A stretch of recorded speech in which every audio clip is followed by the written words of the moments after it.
Estamos de volta com o programa Alma Querida. Doutora Adão, depois daquela aula de alegria maravilhosa, vamos aqui fazer uma alma querida feminina mais alegre com a sua linda resposta, como sempre. O tema é: posso ter passado por um fenômeno de abdução na infância? Essa é a questão, abdução. Pode sim. Não sei, mas vamos pode. ver. A gente não sabe tudo. É possível. Tema novo, vamos ver hein? O que ela vai tema dizer, novo. mas pode sim. Interessante. Claro.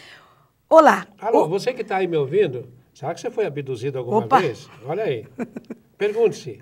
Mas olha, pode segurar a taquicardia, não precisa começar a disparar o coração. Será que fui? Será que não fui? Será? Vamos ver. Acontece o seguinte, no universo, tudo é amor. Tudo é amor. Tudo é amor. Como diz o Paulo, tudo concorre para o bem daqueles que amam o Senhor. Olá.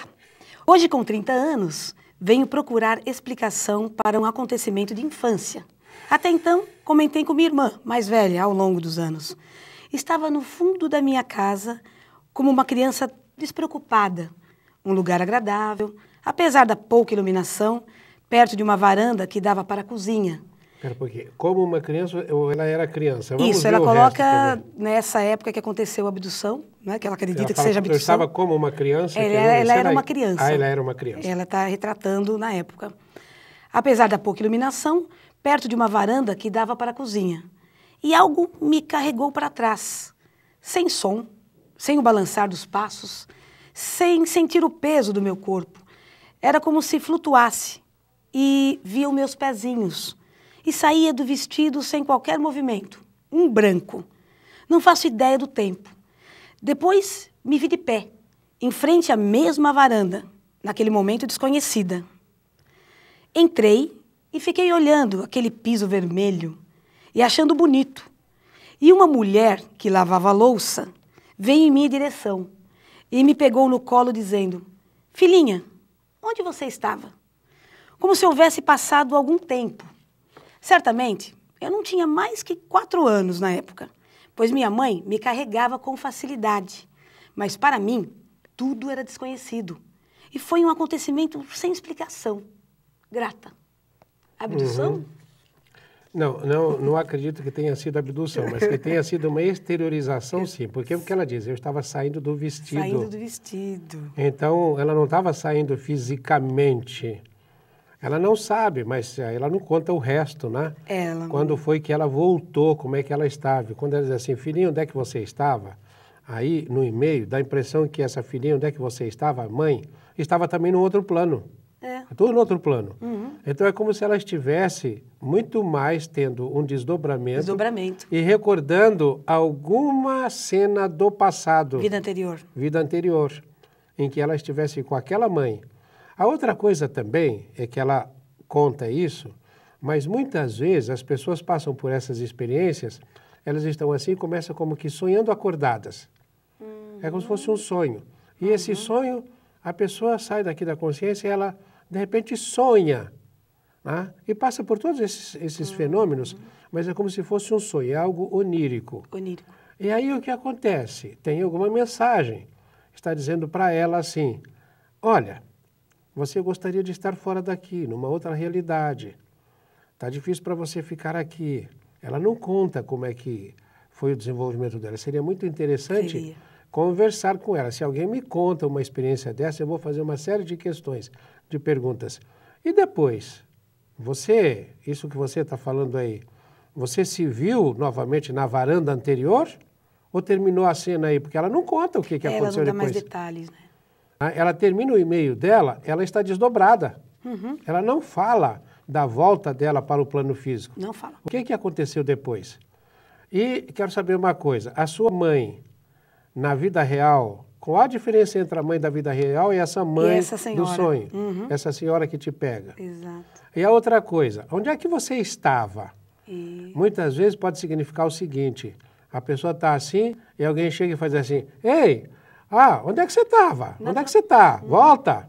Você está aqui." Isso, né? Isso é bem comum. Está aqui no corpo físico, mas espiritualmente, mentalmente está fora, está longe. Agora, antes dos quando ela tem 4 anos, nem o duplo etérico estava pronto ainda, porque fica pronto aos 7. Perfeitamente. As crianças se desdobram com muita facilidade, porque elas não encarnaram ainda. Elas estão no plano espiritual. É interessante a idade, O espírito né? dirige o corpo de fora. Só aos 21 anos é que a pessoa está completamente encarnada. Interessante, doutora Adão, é que essa lembrança, essa memória forte dela, Sim. tinha apenas 4 anos. Sim, E ela é porque guarda foi um isso. episódio marcante, Muito marcante. né? Mostra para ela, e isso é uma coisa muito bonita, porque faz o quê? Alguém que vai crescer, ela diz que tem 30 e tantos agora, né? Exato. Mais ou menos, isso foi isso que disse no começo? Isso. 30 e poucos anos. 30 anos. 30 anos. Ela passa por uma experiência que faz com que ela não possa mais passar pela vida sem cogitar de uma parte espiritual. Exato. Ela não é alguém que possa dizer, essas coisas não existem, porque aconteceu comigo. Então não pode negar, porque foi fato. E tem aquele provérbio que diz, fato não se discute. Ela agora pode procurar explicações, como ela está procurando. E o que acontece? Nessa explicação que ela procura, ela manda um e-mail para cá, a gente fala no programa, e para quantas pessoas vão esse esclarecimento? Esta é a característica da nova era. Nada acontece mais isoladamente. Por que será que ela pensou em abdução? É porque é isso que está gozado, na mídia, né? né? Quando se fala em abdução, mas a abdução, normalmente, a pessoa vai, não em espírito só, tá entendendo? É como se fosse, né, uma desintegração aqui, física, e ela vai para outro lugar, vai para outras... Exato, abduzida. Ela é elevada. E depois volta. Ela sentiu-se elevada, mas na verdade não seria uma abdução. Não, acho que não foi abdução. E se ela quiser colocar mais detalhe, ela pode até enviar um outro e-mail, né, doutor? Pode até enviar outro e-mail dizendo mais coisas, dando mais informações para, exatamente. né? Agora, uma coisa eu posso passar para ela. Isso eu estou sentindo agora. Sim. Tá? Não estava sozinha. Há o outro lado, que são os espíritos que estão presentes, que acompanham. Ninguém faz um desenvolvimento sozinho. Quando eu disse que as crianças, elas se dirigem o corpo de fora, elas fazem isso com outros espíritos que estão ajudando no reencarne, que são mentores de encarnação. Aos 7 anos, nasce a primeira parte do duplo etérico. Aos 14, a segunda, que é responsável pela libido e tal, e a pessoa entra na puberdade. O astral começa aos 7 e a primeira parte nasce aos 14. Por isso que aos 14 tem tesão e paixão, não é brincadeira. Tesão né? e paixão. Agora, aos 21 anos, a pessoa começa a pensar. Aí a mente, aí os 3 corpos estão prontos, além do físico, né? Está pronto o etérico, o astral e o mental. Aí a lei dá maioridade para a gente, aí você já é capaz de se dirigir, né? E responder. Reconhece, né? Já é de maioridade, então você já pode agora assumir a responsabilidade. Até então, nós somos dirigidos de fora pelos espíritos, no espírito, e no plano material pelos pais, que são responsáveis por nós. Você, como advogada, sabe disso, né? Claro. Os menores de idade precisam de que o papai, que o papai assine junto, né? Para assumir responsabilidade. Com certeza. Ou senão tem que E fazer todos nós precisamos do papai maior, né? Exato. Ou senão tem que fazer o que o meu pai fez. Aos 19, ele teve que me emancipar para eu assumir responsabilidade de maior de 21. Foi emancipado? Fui emancipado. Emancipar, ou seja, eu reconheço que ele é capaz de andar com as próprias pernas. Eu deixo ele andar. Não precisa mais de mim. Ele pode assumir. Fez um bom negócio, papai. Fez um bom negócio. Fez, porque eu tinha que ajudar a criar os irmãos, né? Fez um bom negócio. Eu era o mais velho. Doutor, podemos ir para o terceiro e-mail de uma alma feminina. Sim. O tema é: peço que comente sobre a figura do pai, olha só, que estávamos acabando de falar. Peço que comente sobre a vida do pai na vida de filhos de mãe solteira. Olá, Espírito Santo. Seus comentários e explicações me ajudam muito. Tenho algo comigo que me deixa confusa. Sou filha de mãe solteira. Meu pai chegou a me conhecer, mas não quis me assumir. Isso aconteceu há 37 anos. Minha mãe teve uma segunda filha de um outro relacionamento, que o pai também não assumiu, essa minha meia-irmã. Depois de alguns anos, ela casou com o meu padrasto, com quem teve um filho. Como ele já tinha outros filhos, nossa família ficou com 5 filhos. E apesar de alguns desafios, Fomos todos muito felizes. Meu padrasto desencarnou há 3 anos. O amei como pai, mas sempre está a dúvida de quem eu sou realmente. Essa dúvida me persegue. É como se eu olhasse no espelho e visse apenas um lado. Minha mãe é uma pessoa maravilhosa, boníssima, sempre se doa ao próximo necessitado e eu a admiro muito por isso. Mas, por outro lado, a culpo por ter me tirado a oportunidade de conhecer o meu pai biológico. Mas entendo o ponto de vista dela. Cresci e decidi ser uma mulher forte e conseguir as coisas com meu próprio esforço. É como se eu estivesse me preparando para quando eu encontrar o meu pai dizer: apesar de você não me querer e me desamparar, eu venci. Sou uma pessoa honesta, batalhadora e vencedora. Não tenho nenhum sentimento negativo por ele, mas tenho uma vontade enorme de conhecê-lo. Eu fico pensando, será que ele lembra de mim? Será que ele morreu? Como ele pode viver bem, sabendo que tem uma filha no mundo? São tantas as questões. Hoje eu sou casada com um homem maravilhoso. Tenho 2 meninas lindas, que são verdadeiros toques de Deus em minha vida. Sou feliz por isso, mas tem essa questão para resolver. Sei que conhecê-lo, ou não vai mudar e nem definir a minha postura. Sr. Adão Nonato, gostaria muito de ouvir seus comentários sobre esta questão. Sobre filhos de mães solteiras rejeitados pelos pais. O que são esses pais para nós? Obrigada por tudo e que o senhor tenha uma vida bela e longa. Abraços. Que belo e-mail. Olha, me deu vontade de brincar, tá? Mas a brincadeira seria alguma coisa séria. Seria fazer assim, ó. Que coisa linda. Coisa linda. Bonita. Tem muita coisa para falar sobre o seu e-mail. Não acredito que dê para falar no programa tudo que daria para falar. Acredito que... Mas eu pediria para você fazer uma coisa. Entre na internet, vê se você encontra aí em algum lugar da internet, no YouTube, em algum centro espírita que tenha uma palestra de Adão Nonato sobre a nova família. É linda, a nova família. A nova família, em que eu falo exatamente isto. Que antigamente a gente tinha pai e mãe morriam juntos, né? Não havia esse tipo de coisa que existe hoje. Hoje, naquele tempo você tinha pai, mãe, irmãos, cresciam, todos se entendiam e sofriam juntos e você se entendia. Com 3, 4, as famílias eram grandes, tem 3, 4 espíritos, 5 espíritos. Eu tive 10 irmãos, nós éramos em 11. Que delícia, 10 irmãos. 10 irmãos, mais um primo órfão, mais uma tia solteirona, nós éramos em 16 em casa. Ai, que gostoso. Tá? E é assim, nós fazíamos um ajuste com esse número de pessoas. Hoje, a mulher casa, tem 3 filhos, daqui a pouco ela se separa desse marido, casa com outro que tem 3 com a outra mulher, esses 3 filhos agora têm 3 outros com quem tem que se haver. Sim. Já não são só os 3. E aí, eles vão ter mais 2. 3 e 3, 6 e 2, 8. Né? No segundo casamento da mamãe. Mas aí vai ter que se haver também com os irmãos da mulher do segundo marido, que se casou com outro, que tem mais filhos. De repente você está num verdadeiro clube de harmonização de espíritos, harmonização do passado. Uma verdadeira evolução espiritual. Exato, porque a gente tem que fazer isso muito depressa. Por quê? Porque nós caminhamos para uma transição planetária. Tudo hoje é muito rápido. E nós temos também que superar preconceitos. Aceitar o outro meio-irmão, o filho que é do outro. Não, eu já convivi com tantas pessoas. Por exemplo, eu tive uma vez numa casa, eu estava lá como convidado, e que estava o primeiro marido da dona da casa. Sim. Está entendendo? Com a 4ª esposa.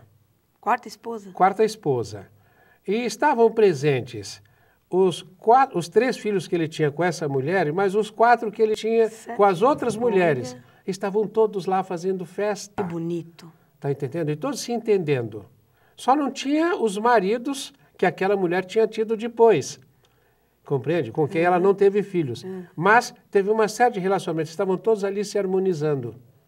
E um dia houve um casamento, né, nessa família, e eu fui chamado para fazer uma palestrinha na igreja. Certo. Cheguei lá, tinha primeira esposa, segunda esposa, terceira esposa. quarta esposa. Né? Primeiro Esse é um marido, segundo vencedor, marido. hein? E estavam todos Reuni ali todos. harmonizados Que bonito. e rezando por aquele casalzinho que estava se unindo agora. Que lindo. Compreende? Então, acontece isto. A outra coisa que a gente poderia dizer, agora me cingindo um pouco mais ao tema do e-mail, é que ela fala assim, eu não tenho nada de negativo contra o meu pai. Sempre que você faz essa afirmação, você está fazendo uma denegação, como diria o Freud. Significa que você tem. Então, o que você precisa é começar a ter pensamento positivo em relação a seu pai. Porque se você nasceu nesta circunstância, olha, nada acontece por acaso. Você atraiu isto, você pediu isto. Compreende? Você criou isso no seu passado. Então, veja, quantos pais será que você rejeitou? Quantos filhos será que você rejeitou em outras vidas para vir nesta? Como tudo concorre para o bem daqueles que amam o Senhor, o que você diz? Que você diria para o seu pai, veja só, você se posicionou de uma maneira em que o masculino ficou em você. Olha, eu sou forte, eu vou dar certo, eu vou vencer. Não que não seja bom, é bom, Isso. né? É bom. E você acabou superando, mas tenha humildade, porque você precisa falar, tudo posso, mas naquele que me fortalece. Como disse a Dora agora há pouco, nós não podemos prescindir do outro pai. Talvez você tenha deixado, né, essa situação lá no passado e tenha vindo nesta sem ter o pai perto de você, para você aprender a valorizar o outro pai. Tá? Eu sou o Senhor teu Deus, não terás outros deuses diante de mim. Então você até pode ter passado por isto para você não endeusar outros deuses diante de Deus. E ele ainda então teve... você se tornou mais livre, começou a ter um pouco mais de independência. Agora o que você precisa fazer? Ela precisa, acima de tudo, desenvolver muito amor por esse pai, ensinar os irmãos, o padrasto que ela já gosta. E o senhor está falando sobre o pai... Ela gostou, porque o padrasto parece que faleceu, né? O padrasto, ela gostou. Gostou. Então, né? Veja, quando apareceu o padrasto, não era o pai dela, ela foi mobilizada a quê? A ter reconhecimento, a ter gratidão. Você viu que interessante. Porque o que acontece? Aquilo que a gente não valoriza, perde. E quando a gente perde, aí deseja. Quando deseja, recebe, aí tem gratidão. Muito bom. É assim a pedagogia cósmica. Está mais ou menos assim. Se o teu membro, ou teu braço, o olho, seja lá o que for, é motivo de escândalo, arranca-o e joga fora. É melhor você entrar na vida aleijada do que padecer no fogo do inferno. Então, quando ela fala de solteiro rejeitado, né, rejeitado pelo pai, então essa questão ela tem que realmente compreender nesse ponto de vista espiritual. Né? Agora, o que eu posso dizer para você, eu sou terapeuta há décadas, e posso dizer uma coisa para você. Nenhum pai que faça o que o seu fez, eu até me emociono, vive bem. É por isso que ela está perguntando, né? Onde será que ele está? Será que ele já morreu? Como é que ele está? Né? Não importa onde ele esteja, se vive ou morto, ele está consciente do que ele fez. A palavra culpa, em latim, se escreve peccatus. Sabia que pecado é culpa? É. Então, a pessoa que faz o que ele fez... Está sentindo assim. Eu sempre digo, né? É muito fácil para os homens rejeitarem os filhos. Esse é um drama que as mulheres carregam. Tanto que eu vou anunciar aqui uma coisinha e pedir que todos vocês rezem por mim. Opa. Rezem por mim. Nós temos muitas vezes o contato de mulheres que chegam e dizem assim, eu estou grávida. E o pai não assume. O que eu faço? Eu estou pensando em abortar. E há muitos abortos que ocorrem por causa disso, porque os pais não assumem e as mães é que ficam depois com a culpa do aborto. Se a mãe não aborta, tá entendendo? Ela fica com a raiva do pai que não assumiu. Então, o que nós queremos fazer? Uma associação, uma organização, né? Uma ONG, em que eu vou chegar para essa mãe que vai chegar, eu quero abortar, eu falar, não aborte, tenha o filho que eu adoto. Esse assunto é muito importante, muito interessante. Eu acredito que vai ter que ser no próximo programa. Então, vamos voltar a falar disso. Se terminou o nosso tempo, vamos voltar a falar disso oportunamente. O senhor tem tempo de se despedir do nosso programa de hoje, dos nossos telespectadores, ouvintes e internautas? Então, paz e luz no coração de todos e até o próximo programa, se Deus quiser, com muita alegria. Alegria, alegria, alegria. Rejubilai-vos sempre. Muita alegria, pense sempre no Pai maior e que tudo que nós aprendemos aqui com o Dr. Adão, que como sempre dá uma aula em cada bloco, em cada e-mail, fique no coração de todos. Até o próximo encontro e obrigada pelo carinho e amor da sua companhia. Muito obrigada.